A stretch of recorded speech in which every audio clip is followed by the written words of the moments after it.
Infringement हो, चाहे किसी के साथ आपराधिक घटना हो, वहां से लिटिगेशन प्रारंभ हो जाता है। कोई ना कोई उसमें पीड़ित है, कोई ना कोई पीड़ित करने वाला है, कोई एग्रेसर है, कोई उसका भुक्तभोगी है। जब किसी के साथ भी न्याय नहीं होता है तो अपर कोर्ट में जाने के लिए सेकंड अपील अगर जाते हैं, या डीजे के खिलाफ है तो फर्स्ट अपील, वो हाई कोर्ट में जाते हैं। कहीं किसी को न्याय नहीं मिलता है तो अपर न्यायालय में जाता है।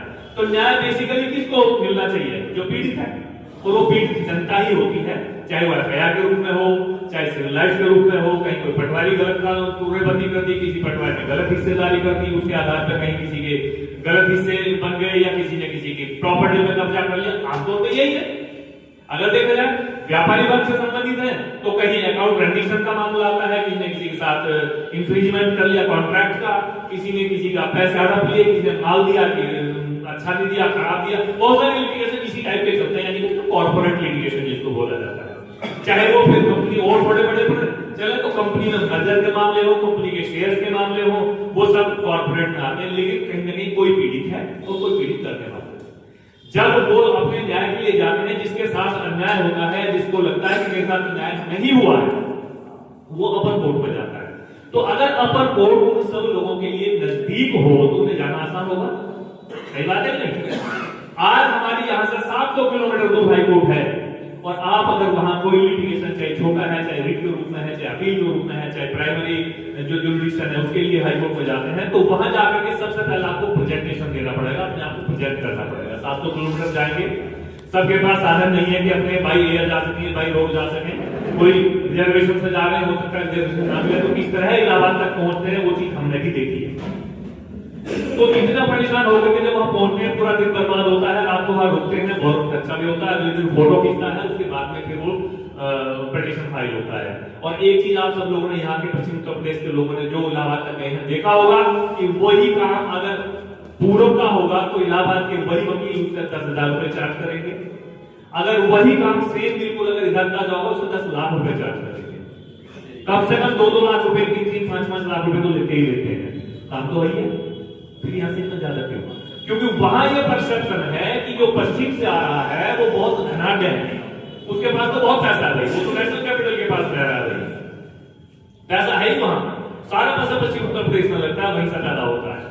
तो उनको पश्चिम उत्तर प्रदेश का कोई भी व्यक्ति रख जाता है तो जाके ही लगता है कि चिड़िया आ गई, मुर्गा आ गया, जो भी जिस भाषा में समझे वही है कि इसे काट दो बिल्कुल, और ऐसा हलाल कर दो उसमें खून भी बाकी न बचे। ये स्थिति, ये सच्चाई है। तो उन चीजों से लड़ने के लिए, उन चीजों को दूर करने के लिए अगर हमारे नजदीक में हाईकोर्ट होगी, यहाँ से 100 किलोमीटर के दायरे में हो जाए, चाहे 50 किलोमीटर के दायरे में हो जाए, पश्चिम उत्तर प्रदेश के 22 जिले हैं उनके मध्य में कहीं हो जाए, इजीली एक्सेसिबल हो कि आदमी एक दिन रह जाए, अपना काम करके उस दिन वापस भी आ जाए, 4 घंटे में अपना काम निपटा करके आ जाए, तो बाकी का काम अपने व्यापार में लगा सकता है, यानी दिनचर्या और काम में लगा सकता है, तो बहुत आसान हो जाएगा। प्रशासनिक वर्ग के खिलाफ कई बार रिट के रूप में हाईकोर्ट में जाना पड़ता है। प्रशासनिक अधिकारी को जाते हैं, चाहे पुलिस से रिलेटेड हो, चाहे तहसील से रिलेटेड हो, चाहे जिले से रिलेटेड हो, वो भी सब अन्याय जब करते हैं तो उसके खिलाफ रिट लेकर वो जाते हैं। तो उसके लिए भी हमें इतना ही कि 2 दिन तो हमारे खराब होने हैं, वो भी बिल्कुल शरीर फूक लेना है, पैसे का भी बहुत अपुनिया होना है। इसके बावजूद भी हमें वहां से जाकर के, क्योंकि यहाँ से हम फोन करेंगे, वहां के वकील साहब आदि बार फोन ही उठाएंगे तो कहते हैं कि छुट्टी भरते हुए आपने सुना होगा, आवाज उनकी समझ में नहीं आएगी, बोलेंगे कि हाँ इसमें डेट लग गया है, ये कहते हैं ना, यही लग होती है उनकी, देखेंगे मुंशी को भेजेंगे डेट लग गया है। अब डेट क्या लगा, क्या हुआ, कुछ नहीं पता, इसके आगे कुछ जवाब वो देते नहीं है। अगर हाईकोर्ट नजदीक होगी तो हम बहुत आसानी से वहां जा सकेंगे, बहुत आसानी से अपना लिटिगेशन वहां पर लगा सकेंगे। वहां जाकर के हमारे वकील साहब क्या कह रहे हैं, क्या नहीं कह रहे हैं, खुद भी देख सकेंगे, उसमें ज्यादा समय भी जाया नहीं होगा। और प्रशासनिक अधिकारियों को, पुलिस अधिकारियों को, या जो दूसरे डिपार्टमेंट के उनके अधिकारियों से अगर हमें कहीं कुछ रेमेडी चाहिए तो उसको भी हम बहुत तीव्रता से जल्दी से हाईकोर्ट से प्राप्त कर सकेंगे। और बहुत अक्सर ऐसा होता है कि हम मन मार के बैठ जाते हैं कि हम वहां जा नहीं पाएंगे, बहुत दूर में बड़ी परेशानी है, और उस पीड़ा को झेलते हैं, अपने मन में रोक के बैठ जाते हैं। तो इन सब चीजों से अगर हमें पार पाना है तो हमारे बीच में हाईकोर्ट होनी चाहिए, हाईकोर्ट की बेंच होनी चाहिए। अभी पश्चिम उत्तर प्रदेश का अगर विभाजन की बात चल रही है, बहुत बड़ा मुद्दा है। आप विभाजन न कर सकते हो, हाईकोर्ट की बेंच को दीजिए। मैं दावे से कह सकता हूं कि आपके कम से कम 70% केसेस जो हाई कोर्ट की बेंच अगर यहां आ जाती है तो स्वतः ही सॉल्व हो जाएंगे, क्योंकि प्रशासनिक अधिकारियों की बहुत जल्दी पेशी हो जाएगी। हम उन्हें तलब करेंगे तो मजबूर हो जाएगा जाना। आज वो यहां से करके हाई कोर्ट के जस्टिस ने अगर कल भी लगा दी थी तो पता लगा कि यहां से एक वो भेज दिया कि तो सरकारी कार्य में व्यस्त है। अगर बहुत नजदीक होगा तो सरकारी कार्य में व्यस्त होने का बहाना नहीं बना सकेंगे। जस्टिस को वहां हाईकोर्ट में भी पता है कि 700 किलोमीटर दूर जाना हो सकता है, वहां कुछ ऐसा सरकारी कार्य हो। अगर हमारे 100 किलोमीटर दायरे में हाईकोर्ट की बेंच होगी तो उसे पता है कोई सरकारी कार्य ऐसा नहीं है, उसे तलब किया जा सकता है, 2 घंटे में यहाँ आ सकता है।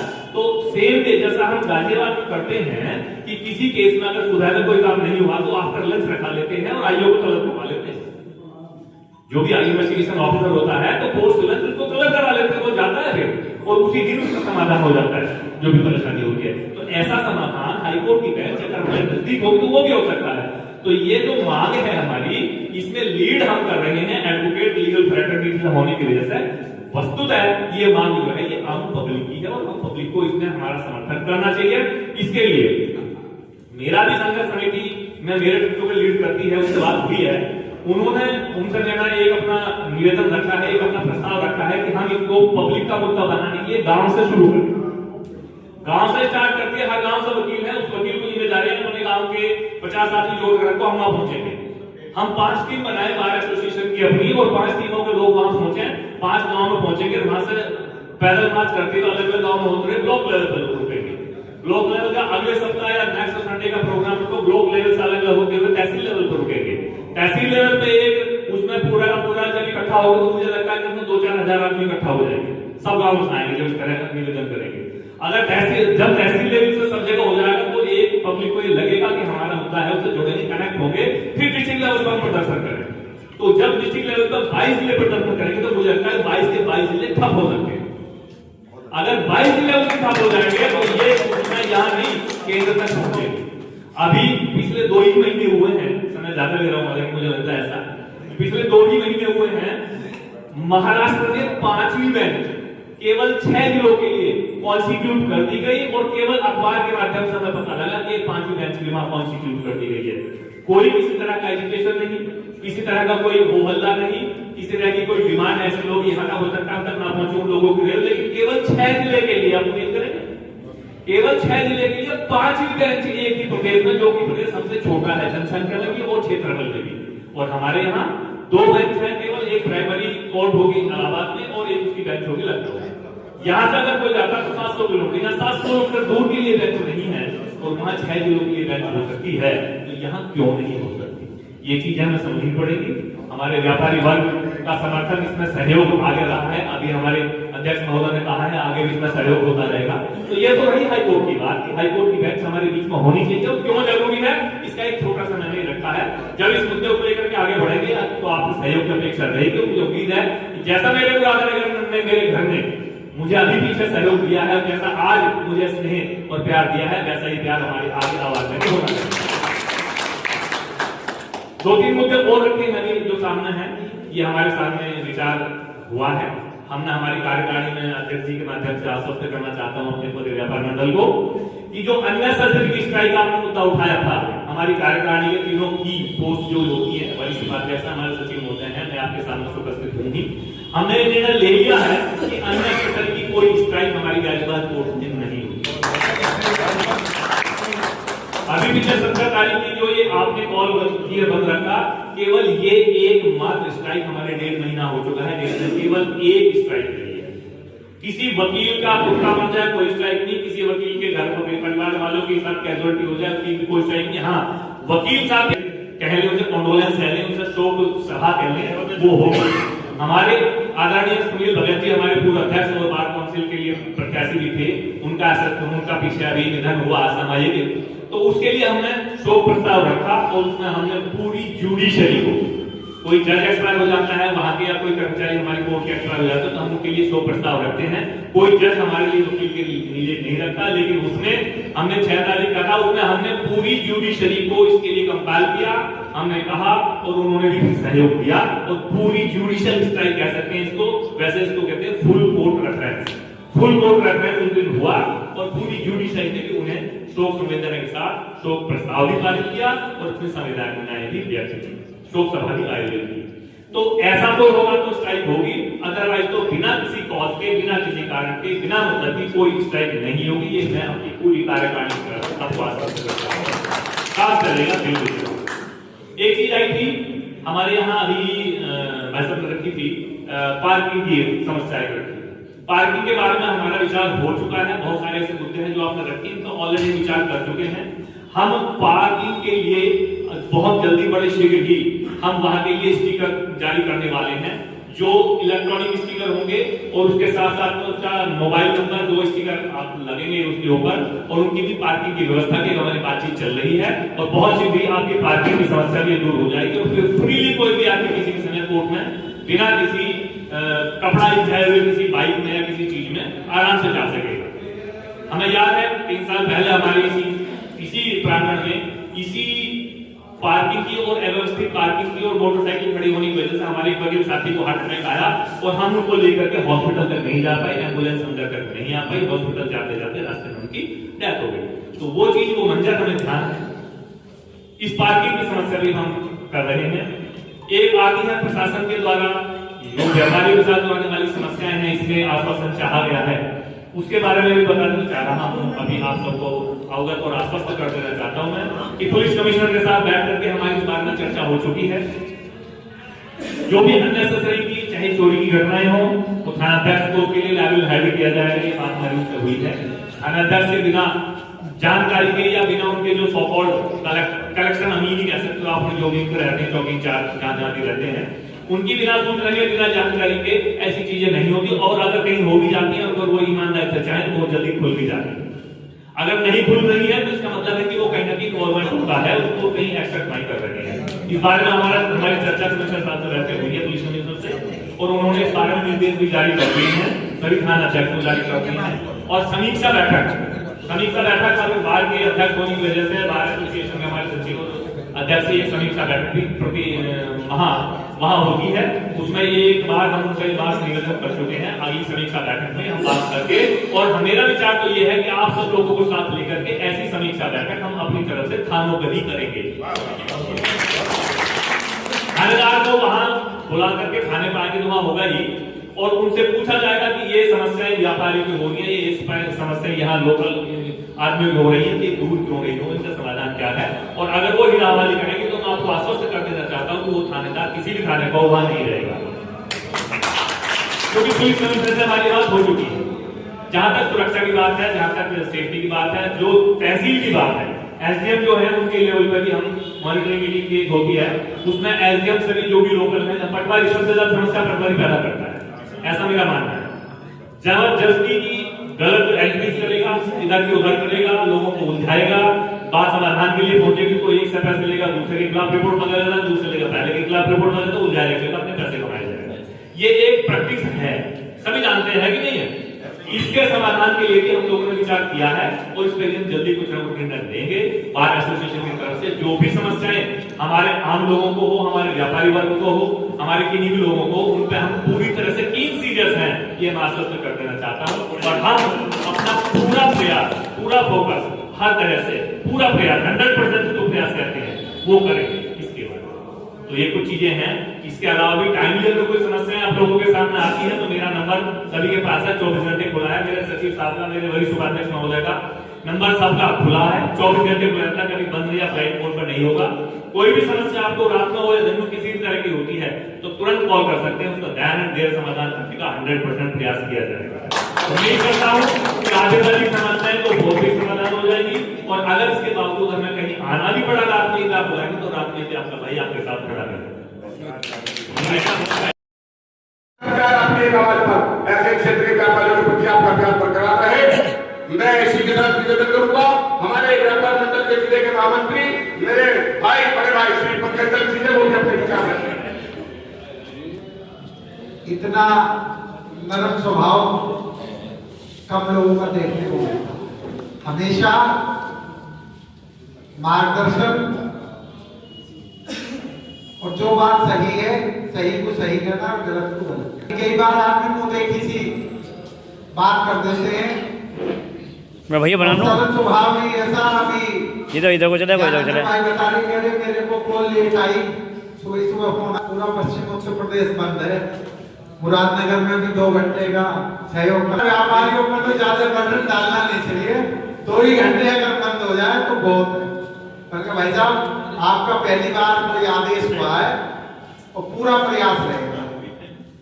और ज्ञानेंद्र भाई और हमने दोनों ने मिलकर ये भाई साहब का फोन आया, रूपरेखा बनाई, तो परमात्मा की कृपा भी ऐसी रही, सबका सहयोग मिला कि बाजार को लगी और मुरादनगर की लगी, ये भी हमारे लिए बड़े सौभाग्य था। और अगले दिन सुबह ही फिर भाई साहब का फोन आया। मैं कई बार देखता हूँ कि विनम्रता और शालीनता में तो होता है, तो काम के लिए तो फोन करता है, लेकिन काम निकलने के बाद धन्यवाद के लिए बहुत कम लोग ऐसे होते हैं। 100 फोन आते हैं, 100 में से 80 काम हो जाते हैं, 20 रह जाते हैं। 80 में से 2 या 4 लोगों का फोन आता, भैया यूं काम होगा, धन्यवाद आपका। लेकिन अगले दिन सुबह फिर भाई साहब का फोन आया, भैया आपने पूरी मेहनत करी और अखबारों में भी धन्यवाद। तो ऐसी शख्सियत बार एसोसिएशन के जिले के अध्यक्ष बने। कई बार हमें ऐसा लगता है कि कोविड का टाइम था, विजय भाई बैठे हैं हमारे, 2020 में मुरादनगर का नाम रोशन किया इन्होंने सचिव बनकर। अब 2020 के बाद में भाई विजय भाई क्षमा करना, हमें तो 5 साल बाद ऐसा लगा कि सचिव साहब हम अध्यक्ष बन गए हैं। तो ऐसी शख्सियत का अध्यक्ष बनना मैं मानता हूँ, मुझे तो ज्यादा पढ़ा लिखा नहीं, ना न्याय नहीं पता, लेकिन फिर भी अगर अच्छे लोग अगर बनते हैं तो उससे न्याय भी सुलभ होता है और कहीं अपनी बात कहने सुनने में भी सहजता होती है। तो मेरा तो ये विश्वास है, परमात्मा ना करे कोई काम पड़े, लेकिन सबकी अपने इन्हीं शब्दों के साथ साथी वरिष्ठ साथी गोपी पंडित जी वो आएंगे और पगड़ी पहनाकर हमारे बार एसोसिएशन के नवनिर्वाचित सेक्रेटरी श्री वरुण त्यागी जी का स्वागत करेंगे।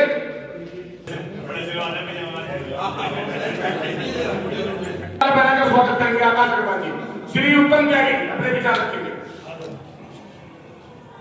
सम्मानित अध्यक्ष जी, आज की सभा में स्वागत के लिए त्यागी जी, देखो हमारे तो बड़े भाई हैं, पिछले 26 साल से साथ हैं, हमारा सही साथ का स्वागत हो रहा है। और हमारे जो साथी हैं, 2 व्यापार मंडल के, उन्होंने इतना अच्छा आयोजन किया है, तो इतना हर्ष हुआ है कि बस इस बात का कोई वो नहीं है कि इन्होंने हमारी जो बार को जो है, और हमारे व्यापारी जो हैं उन्होंने भी अध्यक्ष जी का आदेश का ऐसे ही स्वागत किया था और 2 घंटे का बंद किया था। उसके बाद में अध्यक्ष जी का फोन भी आया था मुझे कि भाई आपका मुरादनगर के व्यापारियों ने बहुत बढ़िया काम कर दिया, मगर आपका आदेश, आपका ख्याल है और आपका व्यवहार है, वरना आज तक ऐसा हुआ ना है। हमने भी खूब जोर लगा लिया, मैं भी मुरादनगर का 3 बार अध्यक्ष रह लिया हूँ, और देखो हमारी हिम्मत होती थी व्यापारियों से ये कह रहे थे व्यापार बंद कर दो, लेकिन आपने कहा और 2 घंटे का आपने मांगा, तो उन्होंने, मैं भी साथ रहा, हम भी साथ रहे, और मोदीनगर भी आपका पूर्ण रूप से बंद था। अध्यक्ष जी का जो व्यवहार है वो उसी का कारण, और व्यापारियों का बहुत तो मुझे तो आज तरह देखो, मेरा तो घर है भाई, मैं तो यहाँ पैदा हुआ हूँ, सब मेरे साथी हैं, कोई बड़े हैं, कुछ सबका, मैं तो मेरे में बैठे हैं, तो मुझे तो बहुत अच्छा लगा। गुरुदेव जी और सचिव साहब का, उपाध्याय जी का हमारे बहुत बढ़िया आयोजन और सफल आयोजन, बहुत बढ़िया, धन्यवाद। जिन्होंने हमें हमेशा आशीर्वाद दिया, श्री विष्णुदत्त करके वो अपना आशीर्वचन देंगे। आपके समाज अध्यक्ष हैं आप, वो अपना आशीर्वचन देंगे श्री विष्णुदत्त करके। हो जाएगी, लेकर रखी तुमने दोबारा ले लेंगे।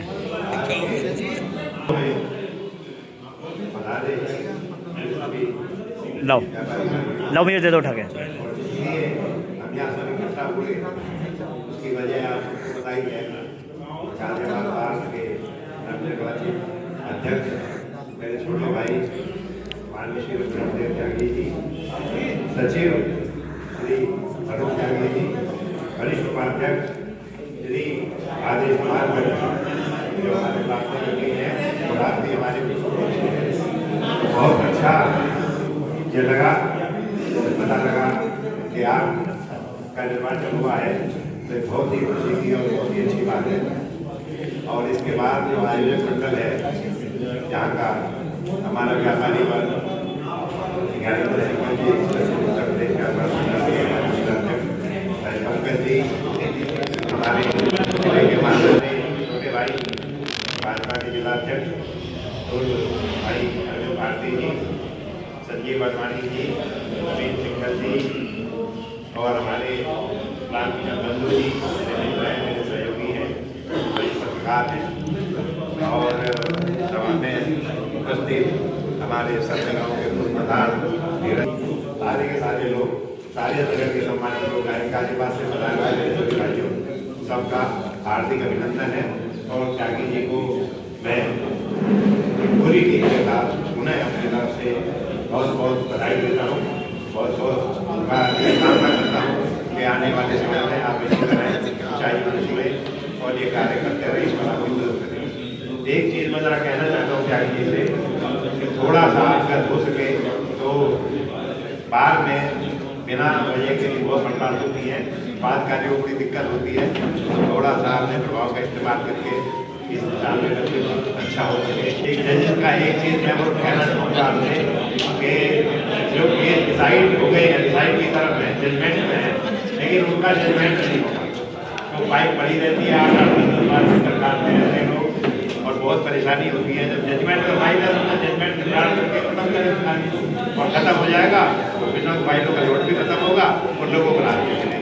तो मेरा अनुरोध है कि थोड़ा सा इस दिशा में काम करें और बाकी जैसे भी आप आह्वान करेंगे जजेस का कोई निकाल नहीं होगा आपके बात की तरफ से कि आप संपूर्ण आपका सहयोग करेगा, ये हम आपको आश्वासन देते हैं। मेरे विजय गौड़ जी बैठे हुए यहाँ पर, बहुत अच्छा उनका कार्यकाल में बड़ा अच्छा उन्होंने काम किया है, मेरे भतीजे हैं और बड़ी खुशी होती है। एक आध बार मुझे मिले कोर्ट में छोड़ के, अंकल जी आप कैसे, मैं कहते मैं साथ में एकदम गए बेचारे और जाकर के उन्होंने सिफारिश की, बहुत ही उनका सहयोग रहा है और हमेशा तो मैं इन्हीं शब्दों के साथ अपनी वाणी को राम देता हूँ।